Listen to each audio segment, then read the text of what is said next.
اعوذ باللہ من الشیطان الرجیم بسم اللہ الرحمن الرحیم الحمد للہ والحمد حقہ کما یستحقہ حمدا کثیرا واعوذ بہ من شر نفسی ان النفس لامارۃ بالسوء الا ما رحم ربی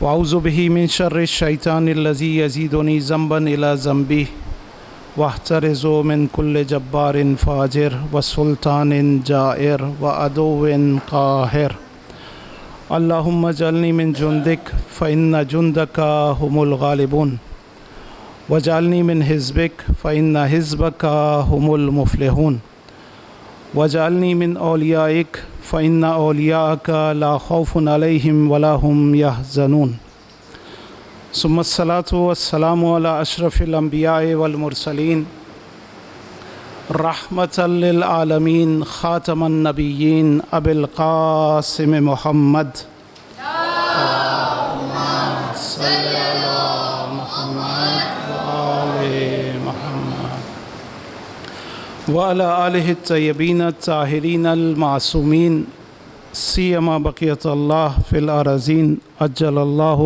فی فرجہ اما بعد فقد قال اللہ فی کتابہ المجید وجعلناہم ائمۃ یہدون بامرنا واوحینا فعل الخیرات واقام الصلاة وایتاء الزکاة وکانوا لنا عابدین۔ ماہ رجب، ماہ توحید، ماہ استغفار اور ماہ ولایت، یہ مہینہ اپنی اہمیت کے لحاظ سے انتہائی اہم مہینہ، اس کو ماہ توحید کہا جاتا ہے اس لیے کہ انسان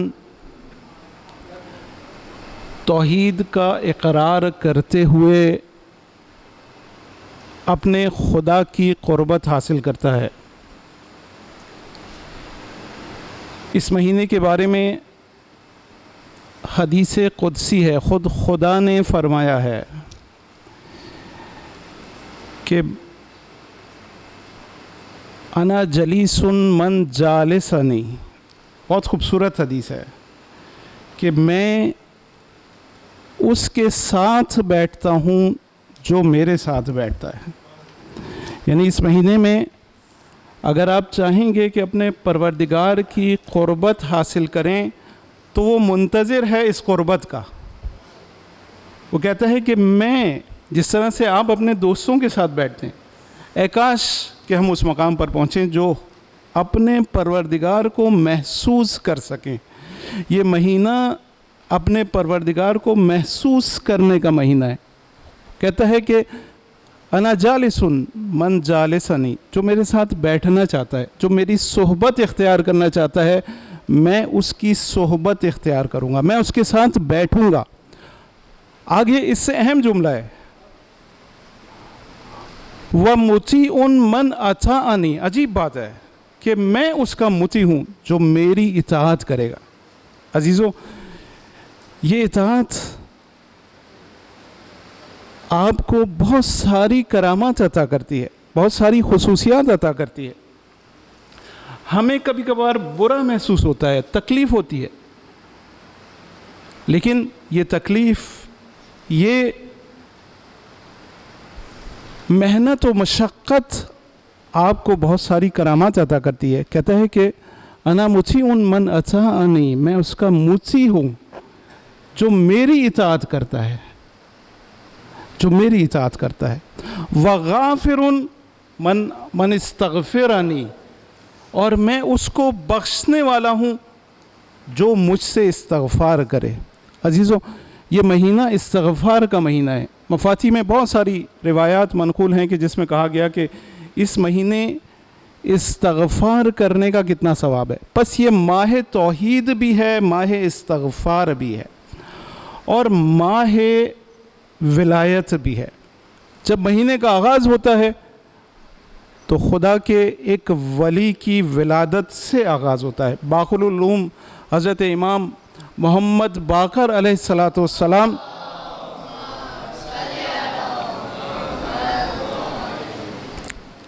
کی ولادت بسعادت سے اس مہینے کا آغاز ہوتا ہے، اور پھر تیسری اور پانچویں تاریخ مختص ہے ہمارے 10ویں امام کے ساتھ، کہ تیسری تاریخ کو آپ کی شہادت اور 5ویں تاریخ کو آپ کی ولادت، اور 10ویں تاریخ ہمارے 9ویں امام امام محمد تقی علیہ الصلاۃ والسلام کی ولادت بسعادت، اور 13ویں تاریخ ابو الائمہ امیر المومنین حضرت علی ابن ابی طالب علیہ الصلاۃ والسلام کی ولادت بسعادت۔ بس اس لحاظ سے یہ ماہ ولایت بھی ہے۔ عزیزو، آج کا موضوع ولایت سے مربوط ہے، امامت سے مربوط ہے۔ یہ ولایت اور امامت کوئی تقلیدی موضوع نہیں ہے، آپ سب جانتے ہیں کہ اصولی موضوع ہے، ہمارے اصول دین کا ایک جز ہے۔ اس میں تقلید نہیں ہو سکتی، اس میں تحقیق کرنی چاہیے، اس میں تفحص کرنا چاہیے، غور و فکر کرنا چاہیے، اور جو سوالات ذہن میں ابھریں ان سوالات کا جواب تلاش کرنا چاہیے۔ کاش کہ ان ایام میں ہمارے اس ممبر سے اس طرح کی گفتگو ہو جو ہمیں امامت اور ولایت کی معرفت حاصل ہو سکے۔ ہم کیسے اس تحقیق کا، اس تفحص کا، اس غور و فکر کا آغاز کریں؟ میرے بچے بیٹھے ہوئے، میں موضوع ظاہر ہے کہ یہ نہیں ہے، لیکن بہرحال اس سے مربوط ہے۔ بہرحال امامت اور ولایت کی ہماری زندگی میں ایک حیثیت اور مقام ہے، اس کا ایک اثر ہے۔ کہاں سے شروع کریں؟ مثلا میرے بچے ہیں، میرے جوان سامنے بیٹھے ہوئے، سوال کریں اپنے آپ سے، ہم کیوں امامت اور ولایت کو مانیں؟ ہم کیوں ان کے تابع ہوں؟ ہم کیوں ان کی اطاعت کریں؟ کیوں کریں؟ ایک سوال ہے نا ذہن میں، ہیں بچوں؟ ذہن میں سوال آتا ہے، بھائی ہم کیوں کریں؟ کیوں کریں؟ جواب بہت تفصیلی ہے، لیکن میں خلاصتاً 3 چیزیں اس ولایت اور امامت کی آپ کے سامنے بیان کروں گا۔ کیوں کریں؟ اس لیے کریں کہ ہم جن کو امام مانتے ہیں، جن کو اپنا ولی مانتے ہیں، وہ علم بے خطا کے مالک ہیں۔ آپ سے کوئی کہے کہ فلاں ڈاکٹر ایک خاص موضوع پر بہت زیادہ علم رکھتا ہے، آپ اس مرض سے متعلق اس کے پاس جائیں گے، اس کی بات پر یقین رکھیں گے یا نہیں رکھیں گے؟ ظاہر ہے کہ جب یہ کہا جائے گا کہ وہ اس فیلڈ میں سب سے زیادہ علم رکھنے والا ہے، تو آپ کا دل یہ کہے گا، آپ کی عقل یہ کہے گی کہ جائیں گے اس کے پاس۔ لیکن اگر کسی ہستی کے بارے میں یہ کہا جائے کہ اس کو ہر چیز کا علم ہے، آپ اس کے پاس جائیں گے یا نہیں جائیں گے؟ کوئی خاص موضوع نہیں، کوئی خاص موضوع نہیں، ہر موضوع، ہر سوال کا جواب ان ہستیوں کے پاس موجود ہوتا ہے۔ ایک شخص آتا ہے مولا کائنات کے پاس، آ کر کہتا ہے کہ مولا ایک سوال ہے جو مجھے چند دن سے پریشان کر رہا ہے۔ پوچھتے ہیں کیا؟ کہتے ہیں کہ میں یہ سوچ رہا تھا اور اس پر پریشان تھا کہ جو سوال آپ سے کیا جاتا ہے، آپ اس کو بغیر فکر کیے ہوئے، بغیر سوچے ہوئے جواب دیتے تھے۔ مولا قبل اس کے کہ اس کے سوال کا جواب دیں، اس سے پلٹ کر ایک سوال کرتے ہیں، کہتے ہیں تیرے ہاتھ میں کتنی انگلیاں ہیں؟ فوراً جواب آتا ہے بغیر سوچے سمجھے 5۔ مولا اس سے پوچھتے ہیں کہ تو نے فوراً جواب دے دیا، سوچا سمجھا نہیں؟ کہتا ہے مولا اس لیے کہ یہ ہاتھ ہمیشہ میرے سامنے رہتا ہے، اس لیے مجھے پتا ہے کہ میرے ہاتھ میں 5 انگلیاں ہیں، اس میں سوچنے سمجھنے کی ضرورت نہیں تھی۔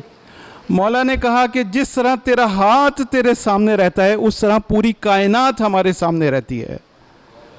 پوری کائنات ہمارے سامنے رہتی ہے، اس لیے ہمیں سوچنے کی ضرورت نہیں پڑتی. بس اگر ایک ایسی ہستی ہو جو علم لدنی کی مالک ہو، جس کو علم غیب حاصل ہو، جس کو خدا نے اپنا علم دیا ہو، اس ہستی کو اپنا امام ماننا چاہیے یا نہیں ماننا چاہیے؟ عقل یہ کہتی ہے ماننا چاہیے. اچھا، دوسری چیز کہ جس ہستی کا عمل بے خطا ہو، جو معصوم ہو، خدا کی طرف سے عصمت لے کر آیا ہو، شائبہ بھی نہ ہو کہ وہ کوئی برا عمل کر سکتا ہے، کیا اس کی پیروی ہونی چاہیے یا نہیں ہونی چاہیے؟ ہونی چاہیے. تیسری چیز، اس پہ ہر ایک پر ایک تفصیلی بحث ہے.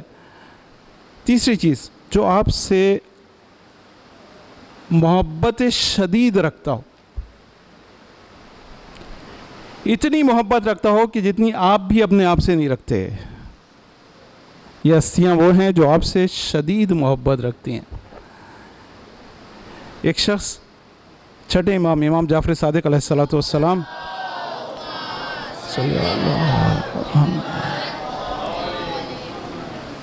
ایک جگہ سے گزر رہے تھے. سامنے ایک شخص کھڑا ہوا تھا، آپ کا چاہنے والا. اس کے ہاتھ میں شراب کی بوتل تھی. دور سے دیکھتا ہے کہ امام آ رہے ہیں، ایک دم پلٹ جاتا ہے، پلٹ کے کھڑا ہو جاتا ہے، امام کی طرف پشت کر لیتا ہے. امام اس کے پاس سے گزرتے ہیں اور گزرتے ہوئے کہتے ہیں کہ دیکھو، اگر گناہ بھی کرتے ہو تو ہم سے پشت نہ کرو، ہم سے منہ نہ پھیرو. یہ وہ ہستیاں ہیں جو ہمیں گناہوں سے نجات دینے والی ہیں. یہ وہ ہستیاں ہیں جو ہمیں صراط مستقیم پر چلانے والی ہیں. یہ وہ ہستیاں ہیں جو ہمیں سعادت تک پہنچانے والی ہیں. بس جب ان صفات کی حامل یہ شخصیات ہوں تو ہم ان کی ولایت اور امامت کا اقرار کیوں نہ کریں؟ ہم ان کی ولایت اور امامت پر ایمان لاتے ہوئے ان کی پیروی اور اتباع کیوں نہ کریں؟ درود بڑھیں محمد و آل محمد پر.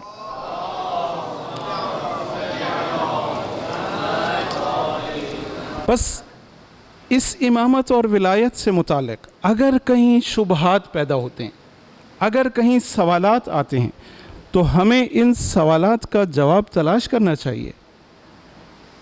وہ ہستیاں جو کہ تاریخ میں بھی مظلوم رہیں اور آج بھی مظلوم ہیں، وہ یہ ہر امام مظلوم ہے، لیکن یہ ہستیاں، میں آپ سے بچوں سے اپنے پوچھوں، یہ جو 9ویں امام، 10ویں امام، 11ویں امام، یہ 3 امام ایسے ہیں جن کے بارے میں ہمیں بہت کم معلومات ہے. باقی ائمہ کے بارے میں بھی، مثلا 8ویں امام کے بارے میں جو شبہات ایجاد کیے جاتے ہیں ان کے بارے میں ہمیں بہت کم معلومات ہے. 10ویں امام کے بارے میں جو باتیں مشہور ہیں ان کے بارے میں ہمیں بہت کم معلومات ہیں. اسی طرح سے 9ویں امام کے دور میں بہت سارے شبہات ایجاد ہوئے، بہت ساری باتیں آپ کے بارے میں بیان کی گئیں. آپ کی امامت اور ولایت کے بارے میں بہت سارے سوالات اٹھائے گئے. لیکن اس امام نے خود بھی اور آپ کے والد بزرگوار نے بھی ان شبہات کا جواب دیا ہے. آج ہمارا موضوع یہی ہے کہ وہ شبہات جو امامت اور ولایت سے متعلق 9ویں امام کے دور میں اٹھے تھے، وہ شبہات کیا تھے. بڑا عجیب دور ہے، اور ایک ایسا دور کہ جس دور میں مذاہب پر مذاہب ایجاد ہو رہے ہیں. ایک ایسا دور جو علمی دور کہلاتا ہے، جہاں پر علمی شبہات پیدا ہو رہے ہیں. ایک ایسے دور میں ہمارے امام کی ولادت ہوتی ہے. یہ وہ امام ہے کہ جس کو مولود مبارک کہا جاتا ہے. مولود مبارک یعنی آپ کو آپ کے والد نے مولود مبارک کہا. کیوں کہا ابھی آگے بیان کروں گا. یہ وہ امام ہے کہ جس نے اپنی ولادت سے ایک بہت بڑے شبہے کو، جو کہ امامت کے بارے میں ایجاد ہو رہا تھا، اس نے اس دنیا میں آ کر اس شبہے کو ختم کیا. حسین بن قیامہ ایک شخص ہے جو کہ واقفیوں کا سردار ہے. واقفی مذہب اس دور میں بہت بڑا مذہب ہے. واقفیوں کا سردار ہے 8ویں امام علی رضا علیہ السلام کی خدمت میں آتا ہے. درود پڑھیں محمد و آل محمد. اور امام کی خدمت میں آ کر امام پر اعتراض کرتا ہے, ایک شبہ اٹھاتا ہے, سوال اٹھاتا ہے. امام سے آ کر کہتا ہے کہ میں خدا کو حاضر و ناظر جان کر یہ کہتا ہوں کہ آپ امام نہیں ہو سکتے. نعوذ باللہ من ذالک. امام کے پاس آتا ہے, امام سے کہتا ہے کہ میں آپ کو امام نہیں مانتا. امام اپنا سر جھکا لیتے ہیں, تھوڑی دیر خاموش رہتے ہیں, اور پھر سر اٹھا کر اس سے سوال کرتے ہیں کہ تو کیوں امام نہیں مانتا؟ کہتا میرے پاس دلیل ہے. امام فرماتے ہیں تیری دلیل کیا ہے؟ کہتا ہے میری دلیل آپ کے جد کی روایت ہے. امام پوچھتے ہیں کون سی روایت؟ کہتا ہے کہ چھٹے امام نے یہ روایت کیا ہے, یہ بیان فرمایا ہے کہ وہ جو کہ عقیم ہو, وہ جس کے اولاد نہ ہو, وہ امام نہیں ہو سکتا. امام کی عمر مبارک 45 سال ہو چکی تھی اور امام کے کوئی اولاد نہیں تھی.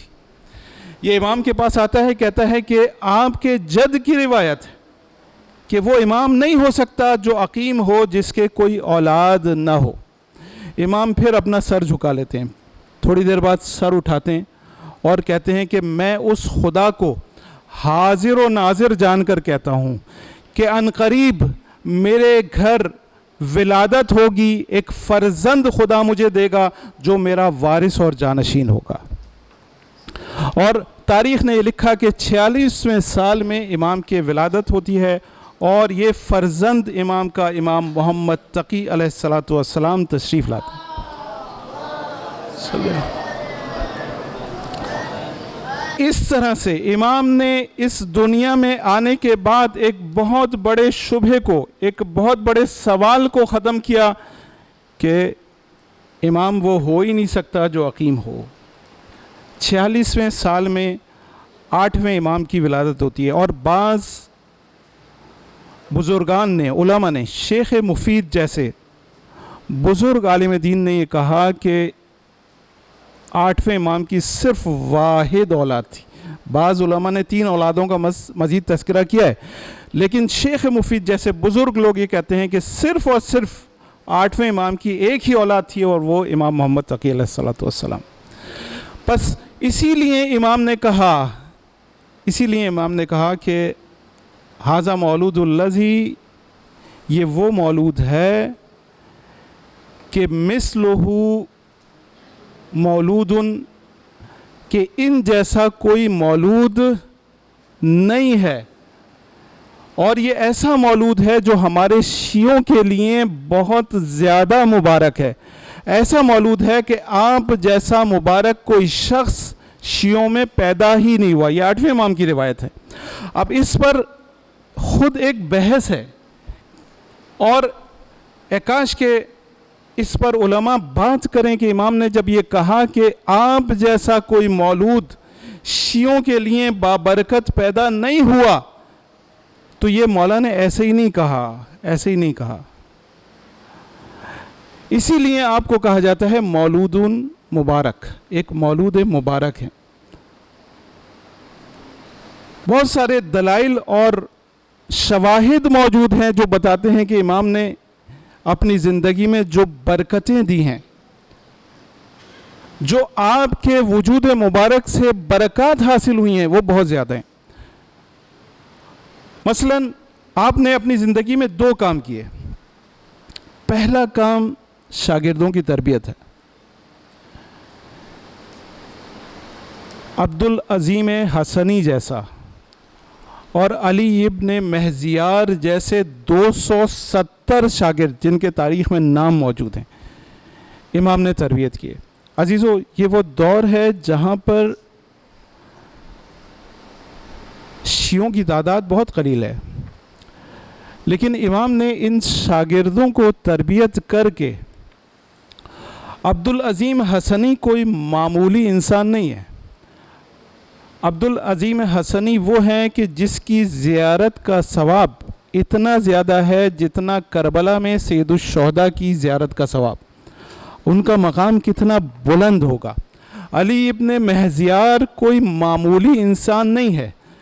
12ویں امام سے ملاقات کرنے کے لیے 20 دفعہ حج کے لیے تشریف لے جاتے ہیں. 20 دفعہ اہواز سے مکہ تشریف لے جاتے ہیں اس آرزو میں کہ 12ویں امام کی زیارت ہو جائے.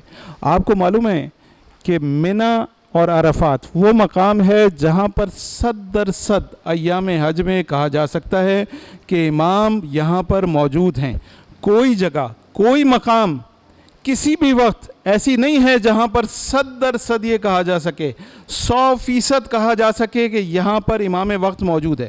لیکن عرفات اور منی کا وہ مقام کہ جب 8ویں ذی الحج، 9ویں ذی الحج اور 10ویں ذی الحج کو یہاں پر حاجی موجود ہوتے ہیں، اس وقت یہ کہا جا سکتا ہے کہ امام یہاں پر موجود ہیں، کیونکہ امام ہر سال حج کرتے ہیں. ہر سال امام حج کرتے ہیں. لہٰذا ان ایام میں وہاں پر زمانے کا امام موجود ہوتا ہے. علی ابن مہزیار نے 1 دفعہ نہیں، 2 دفعہ نہیں، 20 دفعہ امام کی زیارت کے لیے حج کیا، اور 20ویں حج میں امام کی زیارت نصیب ہوئی. اور ایسی زیارت نصیب ہوئی کہ راوی کہتا ہے کہ جب علی ابن مہزیار امام کے پاس تشریف لے جا رہے تھے تو امام خیمے میں بےتابی سے ٹہل رہے تھے. علی ابن مہزیار کے انتظار میں ٹہل رہے تھے، اور جیسے ہی علی ابن مہزیار کو دیکھتے ہیں اپنی باہیں پھیلا دیتے ہیں اور جملہ کہتے ہیں، علی ابن مہزیار کہاں تھے؟ ہم صبح و شام تمہارا انتظار کر رہے تھے. صبح و شام. علی ابن مہزیار کا یہ مقام ہے. امام محمد تقی نے علی ابن مہزیار جیسے شاگرد تربیت کیے. دوسرا کام جو امام نے کیا، میں صرف خلاصہ بیان کر رہا ہوں کہ کیوں یہ مولود مبارک تھا، 8ویں امام نے کیوں کہا.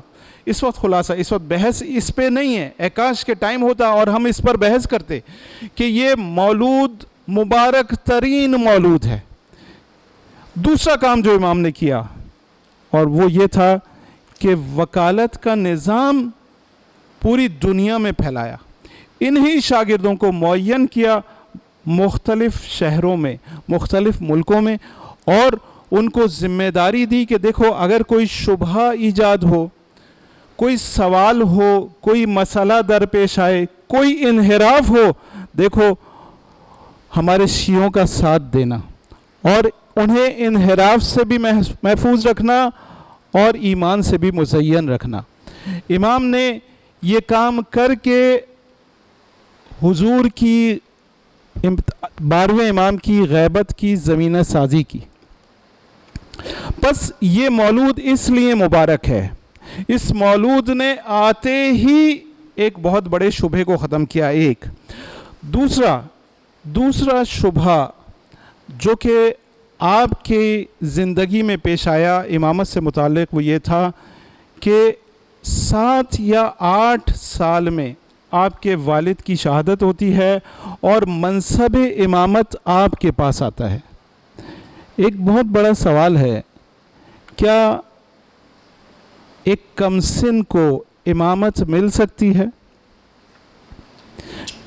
وہ 3 لوگ، وہ 3 امام جن کو کمسنی میں امامت ملی، 9ویں امام، 10ویں امام اور 12ویں امام ہیں. ایک سوال ہے، ایک شبہ ہے. جیسے ہی 8ویں امام کی شہادت ہوتی ہے شبہ ایجاد ہوتا ہے کہ ابھی تو آپ بلوغت پر نہیں پہنچے. یہاں تک ہوتا ہے کہ آپ کے قریبی ترین لوگ ایک جلسہ کرتے ہیں، آپ کے قریبی ترین 8ویں امام کے قریبی ترین لوگ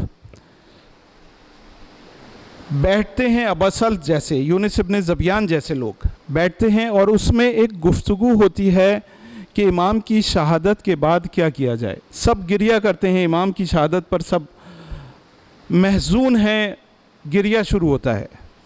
یونس سب کو خاموش کرواتے ہیں اور خاموش کروانے کے بعد کہتے ہیں کہ صحیح ہے کہ ہم ایک بہت بڑے صدمے سے دوچار ہیں, لیکن ابھی اس گریے کا وقت نہیں ہے. ابھی یہ سوچنا ہے کہ ابو جواد محمد ابن علی ابھی چھوٹے ہیں, کم سن ہیں.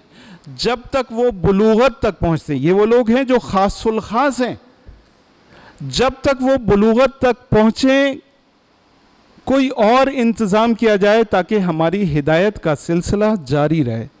یہاں پر ابا سلط کھڑے ہوتے ہیں, ان کا گریبان پکڑ لیتے اور پکڑ کے کہتے ہیں تجھے کیا ہو گیا ہے,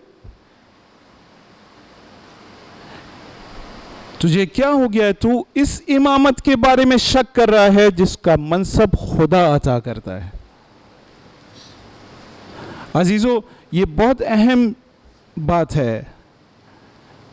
اس کا جواب 8ویں امام نے بھی دیا ہے اور 9ویں امام نے بھی دیا ہے. میں صرف اس کا خلاصہ بیان کروں گا. ان ائمہ نے کہا کہ کیا انبیاء کو کمسنی میں نبوت ملی ہے یا نہیں ملی؟ قرآن میں ان انبیاء کا تذکرہ موجود ہے کہ جن کو کمسنی میں نبوت ملی ہے. مثلا یحییٰ ابن زکریا کو کمسنی میں نابالغی میں نبوت ملی اور ارشاد ہوا آتیناہ الحکم صبیہ, ہم نے بچپنے کی حالت میں آپ کو نبوت عطا کی. یہاں حکم سے مراد نبوت ہے. ہم نے بچپنے میں آپ کو نبوت عطا کی. اسی طرح سے عیسیٰ ابن مریم کو اس وقت جب آپ گہوارے میں تھے نبوت عطا ہوئی یا نہیں ہوئی؟ جناب مریم پر جب اعتراض ہوا کہ یہ بچہ کہاں سے آیا اور یہ بچہ کون ہے, تو آپ نے گہوارے کی طرف اشارہ کیا, اس بچے کی طرف اشارہ کیا کہ یہ بچہ جواب دے گا. اور اس بچے نے جواب دیا کہ انی عبداللہ, میں اللہ کا بندہ ہوں. آتانی الکتاب, مجھے کتاب دی گئی ہے. وجعلنی نبیّا, اور مجھے نبی قرار دیا گیا ہے. وجعلنی مبارکا, اور دیکھو مجھے مبارک قرار دیا گیا ہے. پس اگر نبی کو نبوت کمسنی میں اور اس حالت میں کہ وہ ابھی گہوارے میں ہے, ابھی وہ شیرخوار ہے, مل سکتی ہے اور وہ کلام کر سکتا ہے, تو امامت بھی منصب ایسا ہے جو خدا عطا کرتا ہے. میں نے جس آیت کی تلاوت کی اس آیت میں خدا نے کہا وَجَعَلْنَاهُمْ أَئِمَّةً يَهْدُونَ بِأَمْرِنَا, ہم نے ان کو امام قرار دیا ہے. یہ منصب کوئی عوامی منصب نہیں ہے, یہ منصب کوئی گروہی منصب نہیں ہے جو کسی گروہ نے دیا ہو. یہ منصب الہی منصب ہے, خدا نے ان کو دیا ہے, خدا نے ان کو دیا ہے. بس تیسرا شبہ اس طرح سے امام نے رد کیا کہ دیکھو یہ منصب کیونکہ الہی منصب ہے, نبوت کی طرح اس منصب کو بھی ایک بچہ اور ایک کمسن اس کو دیا جا سکتا ہے, وہ حقدار ہو سکتا ہے. اچھا, اب تیسرا شبہ جو کہ بہت اہم ہے. تیسرا شبہ یہ ہے کہ اگر یہ منصب کسی بچے کو ملے گا, کسی نابالغ کو ملے گا 7 یا 8 سال کی عمر میں, 5 سال کی عمر میں, اگر کوئی بچہ امام قرار پائے گا تو کیا اس کے پاس وہی علم ہوگا جو 40 سال کے امام کے پاس ہو, جو ایک بزرگ کے پاس ہو وہی علم ہوگا یا نہیں ہوگا؟ یہ شبہ اس وقت ایجاد ہوا جب مامون نے یہ طے کیا کہ وہ اپنی بیٹی ام الفضل کا نکاح 9ویں امام کے ساتھ کرے. اس وقت اب اس میں اختلاف ہے, بعض کہتے ہیں کہ 9 سال کی عمر میں جب امام کو بغداد بلایا تھا اس وقت, یا 14 یا 15 سال کی عمر میں جب بغداد بلایا تھا اس وقت. بہرحال اگر 9 سال کی عمر میں بلایا تھا تو اس وقت مامون یہ اعلان کرنا چاہ رہا تھا، اور 14 سال کی عمر میں بلایا تھا، 15 سال کی عمر میں بالغ ہونے کے بعد بلایا تھا تو وہ عقد نکاح کرنا چاہ رہا تھا. جیسے ہی یہ بات سامنے آتی ہے بنی عباس کھڑے ہو جاتے ہیں. علماء اس بات پر اعتراض کرتے ہیں، تو ایک بچے کو اپنا وصی اور خلیفہ بنا رہا ہے. بنی عباس کہتے ہیں یہ منصب ہمارے خاندان سے نکل جائے گا. علماء اعتراض کرتے ہیں کہ ایک بچہ، ایک نوجوان جو کہ ابھی بلوغت پر پہنچا ہو یا بالغ نہ ہوا ہو، وہ فقہی احکام نہیں جانتا، تو اس کو اتنا بڑا منصب کیسے دے سکتا ہے؟ مامون کہتا ہے کہ تم اس خاندان کو نہیں جانتے، اس خاندان کا بچہ بھی عالم ہوتا ہے. یہ بات مامون کی نہیں مانی جاتی. دربار سجتا ہے، مامون کہتا ہے چلو اس بچے سے خود سوال کر لینا. دربار سجتا ہے، سارے علماء کو بلایا جاتا ہے. ان علماء میں سب سے بڑا عالم یحییٰ ابن اقسم مقرر ہوتا ہے کہ وہ امام سے سوال کرے گا اور امام جواب دیں گے. دربار سجتا ہے، سب جمع ہو جاتے ہیں اور امام کا امتحان لیا جاتا ہے. امام سے سوال ہوتا ہے. یحییٰ کو مامون کہتا ہے تو سوال کر. یحییٰ سوال کرتا ہے، اپنے تئیں ایک آسان ترین سوال کرتا ہے، لیکن اس مقام سے اٹھاتا ہے جو مشکل ترین جگہ ہے. فقہ میں کہتے ہیں حج کے مسائل مشکل ترین مسائل ہیں. وہاں سے ایک مسئلہ اٹھاتا ہے اور امام کے سامنے پیش کرتا ہے. کہتا ہے کہ مجھے یہ جواب دیں کہ اگر ایک محرم حالت احرام میں شکار کرے تو اس کا فقہ میں کیا حکم ہے؟ سوال کر کے خاموش ہوتا ہے. امام جو کہ کم سن ہیں یا بلوغت کے قریب ہیں، امام پلٹ کر اس سے سوال کرتے ہیں کہ دیکھ اپنا سوال مکمل کر. کہتے ہیں میں نے سوال مکمل کر لیا. امام کہتے ہیں تیرا سوال مکمل نہیں ہے. کہتے ہیں اگر مکمل نہیں ہے تو آپ مکمل کر دیں. امام کہتے ہیں کہ دیکھ مجھے یہ بتا، اب اس ایک شق سے 11 شقیں نکالتے ہیں. کہتے ہیں کہ اپنے سوال کو مکمل کر اس طرح سے کہ یہ بتا کہ یہ شخص جس نے شکار کیا ہے وہ ہل میں تھا یا حرم میں تھا. ہل اس جگہ کو کہتے ہیں جو حرم میں شامل نہیں ہوتی، یعنی وہ حرم میں موجود تھا تو اس نے شکار کیا یا حرم میں موجود نہیں تھا. وہ عالم تھا یا جاہل تھا. وہ اس مسئلے کو جانتا تھا کہ حالت احرام میں شکار نہیں کر سکتا یا اس مسئلے کو نہیں جانتا تھا. وہ جس نے شکار کیا عمدن شکار کیا یا سہون شکار کیا. وہ جس نے شکار کیا غلام تھا یا آزاد تھا. وہ جس نے شکار کیا بالغ تھا یا نابالغ تھا. اس نے پہلی دفعہ شکار کیا یا اس سے پہلے کئی دفعہ شکار کر چکا تھا. وہ جس کو شکار کیا پرندہ تھا یا پرندہ نہیں تھا. وہ اگر پرندہ تھا تو چھوٹا پرندہ تھا یا بڑا پرندہ تھا. وہ جس نے شکار کیا وہ اپنے شکار پر نادم تھا یا نادم نہیں تھا. اس نے رات میں شکار کیا یا دن میں شکار کیا.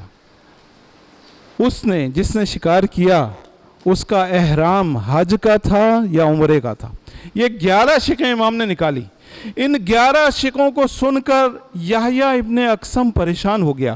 چہرے کا رنگ متغیر ہو گیا، منہ کھلا کا کھلا رہ گیا. مامون نے اس سے کہا کہ اے یحییٰ، کیا ان شقوں کے تیرے پاس جواب موجود ہیں؟ پریشان ہو جاتا ہے، کہتا ہے میرے پاس جواب موجود نہیں ہے۔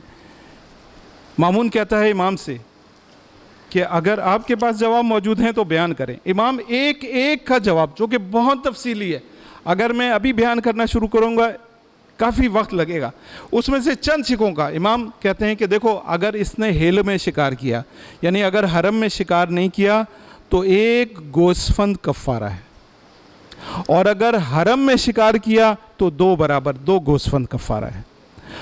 اگر اس نے کسی بچے کا، کسی چھوٹے پرندے کا شکار کیا تو ایک برہ یعنی گوسفند کا بچہ کفارہ ہے، اور اگر کسی بڑے پرندے کا شکار کیا تو ایک گوسفند کفارہ ہے۔ اگر کسی حیوان کا شکار کیا، اور حیوان میں بھی اگر شتر مرغ کا شکار کیا تو ایک شتر کفارہ ہے، اور اگر کسی اور کا، کسی بڑے حیوان کا شکار کیا تو ایک گائے کفارہ ہے۔ اسی طرح سے امام نے ہر شق کی کئی شقیں نکال کر اور ہر ایک کا جواب دیا۔ اس کے بعد یحییٰ ابن اقسم سمیت سارے علماء پریشان ہو گئے، اور ان کو یقین ہو گیا کہ اہل بیت کے بچے بھی اسی طرح سے علم رکھتے ہیں جس طرح سے ان کا 40 سال والا علم رکھتا ہے۔ کیوں؟ یہ کہ اس لیے کہ یہ علم لدنی کے مالک ہیں، خدا ان کو علم دیتا ہے۔ اس کے بعد مامون یحییٰ سے کہتا ہے کیا ان کو اجازت ہے کہ وہ تجھ سے سوال کر سکیں؟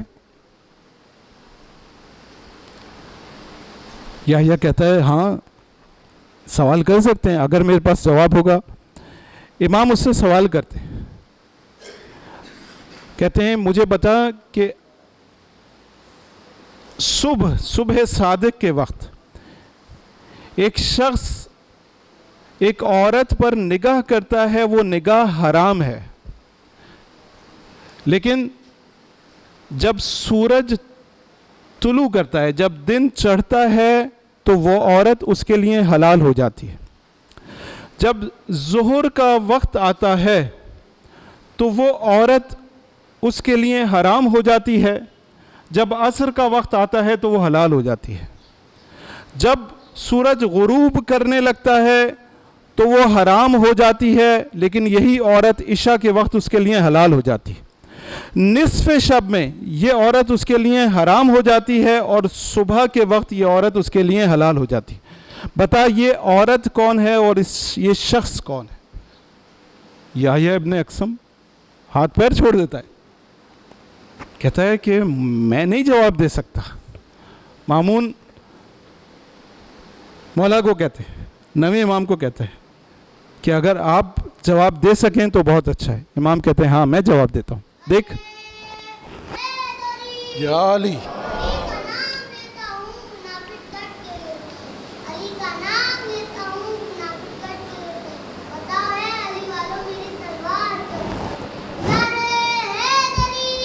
یا علی، یا علی، اللہم صلی علی محمد وعلی محمد۔ امام کہتے ہیں کہ یہ شخص جس نے ایک عورت کی طرف نگاہ کی تھی وہ دوسرے کی کنیز تھی، اس کی یہ نگاہ کرنا حرام تھا۔ وہ شخص جس نے نگاہ کی تھی اس کنیز کو خرید لیتا ہے، اس کے لیے حلال ہو جاتی۔ پس صبح کے ہون میں یہ کنیز اس کے لیے حلال ہو گئی، ظہر کے وقت اس کنیز کو آزاد کر دیتا ہے، اس کے لیے حرام ہو جاتی۔ عصر کے وقت اس سے عقد کر لیتا ہے، اس کے لیے حلال ہو جاتی۔ غروب کے وقت اس پر زہار کا حکم لگاتا ہے۔ زہار ایک فقہی مسئلہ ہے، یعنی اپنی ماں سے تشبیہ دینا۔ اس صورت میں اس پر حرام ہو جاتی ہے، عشاء کے وقت زہار کا کفارہ دے دیتا ہے، حلال ہو جاتی۔ نصف شب میں اس کو طلاق رجعی دیتا ہے، حرام ہو جاتی ہے۔ صبح کے وقت اس سے دوبارہ سے رجوع کر لیتا ہے یہ اس کے لیے حلال ہو جاتی. یہ سنتے ہیں پورا دربار پریشان ہو جاتا ہے اور سب اعتراف کر لیتے ہیں کہ وہ علم جو ان ہستیوں کے پاس ہے کسی کے پاس نہیں ہے. بس یہ امامت، یہ ولایت علم لدنی کی حامل ہے. چاہے کم سنی میں ان کو امامت ملے یا ایک سن ہونے کے بعد امامت ملے، کوئی فرق نہیں پڑتا. ان کے پاس علم بے نہایت ہوتا ہے، ساری چیزوں کا علم ہوتا ہے. بس عزیزو، نویں امام مولود مبارک ہے اور وہ امام ہے کہ جس کے بارے میں یہ کہا گیا کہ اگر دنیا کی کوئی چیز مانگنی ہے تو ان سے مانگو.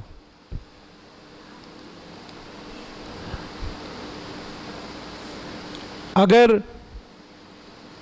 کوئی حاجت دنیا کی ہے تو ان سے طلب کرو. 8ویں امام علی رضا علیہ الصلاۃ والسلام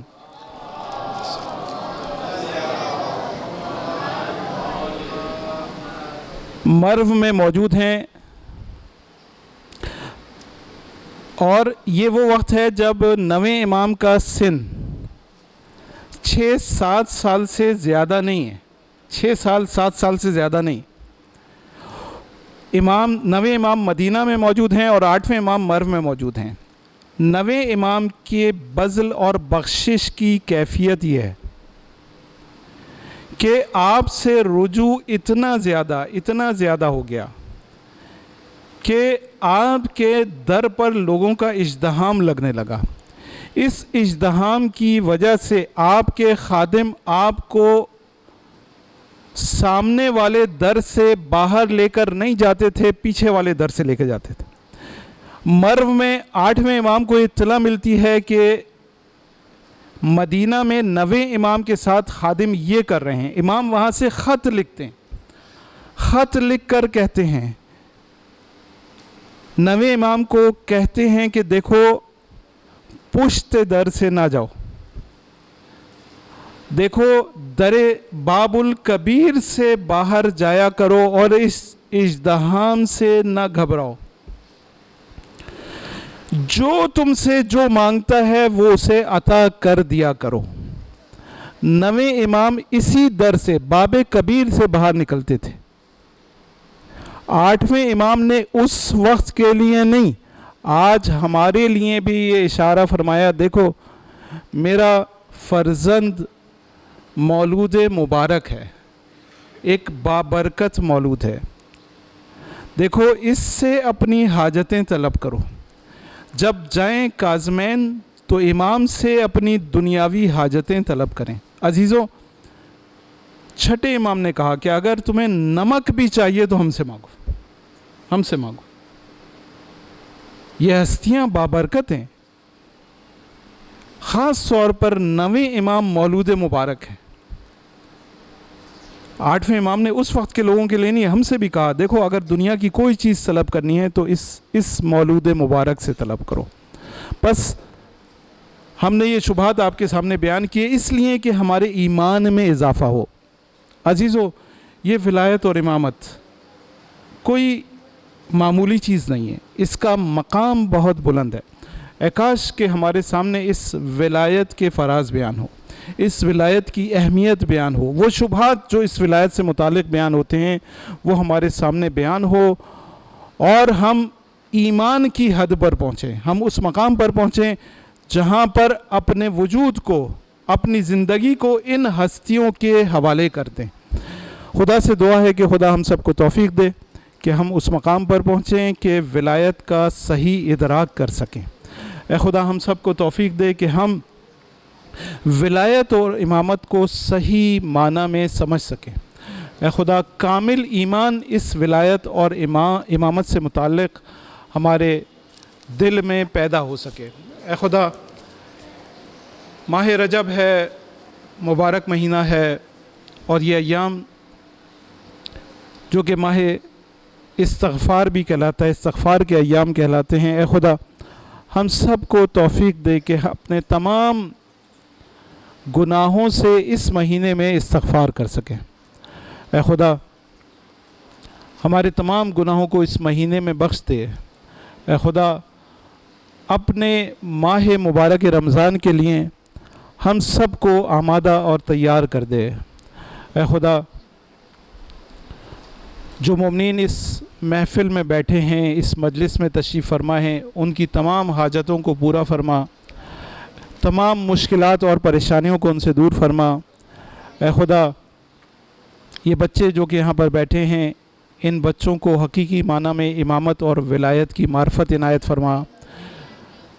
اے خدا ان بچوں کو اپنے آخری امام کے ظہور کے لیے زمینہ سازی کی توفیق عنایت فرما۔ اے خدا ہم سب کو توفیق دے کہ ہم اپنے امام کے حامی و مددگار بن سکیں، ان کے ظہور کی زمینہ سازی کر سکیں، اور جب آپ ظہور کریں تو ہم سب ان کے لشکر میں شامل ہو سکیں۔ اے خدا ہماری سب سے بڑی آرزو، سب سے بڑی دعا یہ ہے کہ اپنی آخری حجت کے ظہور میں تعجیل عنایت فرما۔ ربنا تقبل منا انک انت السمیع العلیم برحمتک یا ارحم الراحمین۔